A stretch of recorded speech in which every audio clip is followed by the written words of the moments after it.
پھر تڑپ اٹھی ماں کی ممتا۔ ایک گاؤں میں ایک عورت رہتی ہے۔ عورت بہت غریب ہوتی ہے۔ اس کا ایک چھوٹا سا بیٹا ہوتا ہے۔ اس کا نام ابھی رکھا جاتا ہے۔ اس عورت کے بیٹے کے جنم کے 6 ماہ پہلے کسی بیماری کے چلتے اس کے پتی کی موت ہو جاتی ہے۔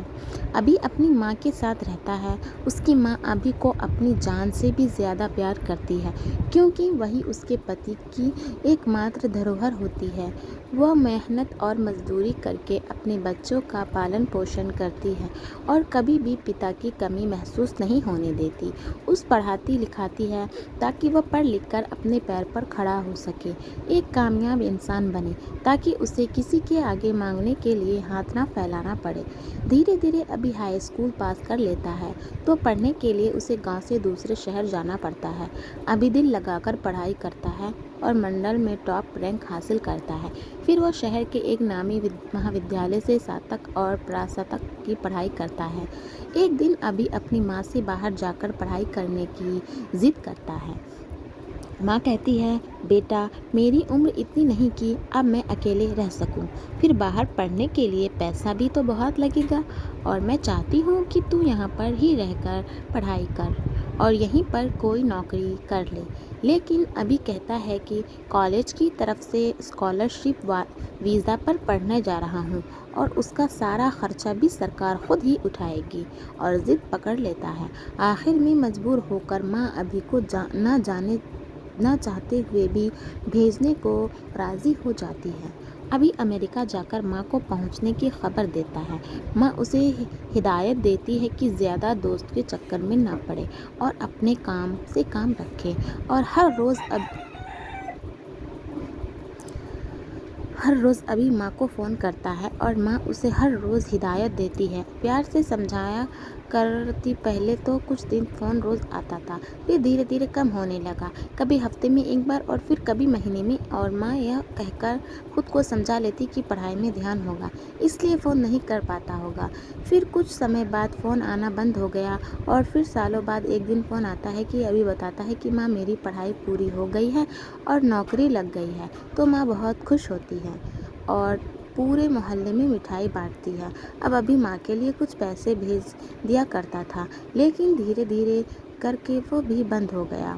پھر 2 سال بعد فون آتا ہے کہ ابھی بتاتا ہے کہ ماں میں نے شادی کر لی ہے۔ تو ماں بہت خوش ہوتی ہے اور اسے بیوی کو لے کر آنے کے لیے کہتی ہے، لیکن ابھی بہانہ بنا کر ٹال دیتا ہے اور ماں کو کہتا ہے کہ ماں تم یہاں آ جاؤ، میں آپ کو لینے آ رہا ہوں۔ تو ماں منع کر دیتی ہے کہ بیٹا میں یہیں پیدا ہوئی ہوں اور یہیں پر مروں گی۔ پھر 1.5 سال بعد ابھی فون کرتا ہے کہ ماں میں آپ کو لینے آ رہا ہوں، آپ دادی بن گئی ہو، آپ یہاں بچے کے ساتھ رہیے گا تو آپ کا من بھی لگا رہے گا، اور ماں کے منع کرنے کے بعد بھی وہ آ جاتا ہے تتھا ماں کو ساتھ چلنے کے لیے کہتا ہے۔ ماں منع کرتی ہے، لیکن بیٹے کی ضد کے آگے اس کی ایک نہیں چلتی۔ ابھی اپنا گاؤں والا گھر بھی بیچ دیتا ہے اور سامان اور ماں کو لے کر ایئرپورٹ پر آ جاتا ہے تتھا ماں کو بیٹھ کر یہاں کہہ کر کہ میں ٹکٹ لے کر آتا ہوں کہہ کر چلا جاتا ہے۔ ماں بیٹھی بیٹھی انتظار کرتی ہے، 10 منٹ، 30 منٹ، 1 گھنٹہ، 2 گھنٹہ اور 5 گھنٹہ ہو جاتا ہے، لیکن ابھی واپس نہیں آتا۔ ماں پریشان ہونے لگتی ہے۔ ماں کو پریشان دیکھ کر ایک گارڈ ان کے پاس آتا ہے اور پوچھتا ہے کہ ماں جی آپ پریشان لگ رہی ہیں اور کافی دیر سے بیٹھی ہیں، آپ کسی کا انتظار کر رہی ہیں کیا؟ تو وہ ساری بات بتاتی ہے کہ میرا بیٹا ٹکٹ لینے گیا ہے اور ابھی واپس نہیں آیا۔ تو گارڈ نام پوچھتا ہے اور بولتا ہے کہ میں جا کر پتہ کر کے آتا ہوں، اور 5 منٹ بعد آ کر بتاتا ہے کہ ماں جی اس نام کا ویکتی تو 3 بجے کی فلائٹ سے چلا گیا ہے جو کہ امریکہ گئی ہے۔ اتنا سنتے ہی ماں کہتی ہے کہ میرا بیٹا مجھے چھوڑ کر نہیں جا سکتا، آپ پھر سے جا کر چیک کریے، شاید آپ نے غلط پتہ کیا ہو۔ گارڈ پھر سے جاتا ہے اور آ کر بتاتا ہے کہ اس نام کا اور کوئی ویکتی آج جانے والا نہیں ہے۔ آپ کا بیٹا چلا گیا۔ بوڑھی ماں کی سانس اٹک رہ جاتی ہے، آنکھوں میں آنسو اور تھم سے گر پڑتی ہے۔ گارڈ اسے اٹھا کر کرسی پر بیٹھاتا ہے اور پوچھتا ہے کہ آپ کو گھر کا پتہ بتائیے، میں آپ کو گھر تک چھوڑ دوں گا۔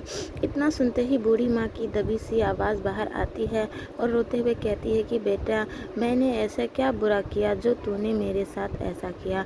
تو اپنی دنیا میں خوش تھا، میں اپنی دنیا میں خوش تھی، مجھے کوئی دقت نہیں تجھ سے، شاید میری پرورش میں کوئی کمی رہ گئی، مجھے معاف کرنا، تجھے بھی خوش رہنا، اگر تجھے یہ سب کر کے خوشی ملی تو ایسا ہی سہی۔ اور پھر ایک بار ماں شانت ہوئی تو ایسی کی پھر کبھی نہ بولنے کے لیے، اور اس نے وہی اپنے پران تیاگ دیے، لیکن جاتے جاتے بھی بیٹے کے لیے اس کی آنکھوں میں انتظار اور زبان پر دعا تھی۔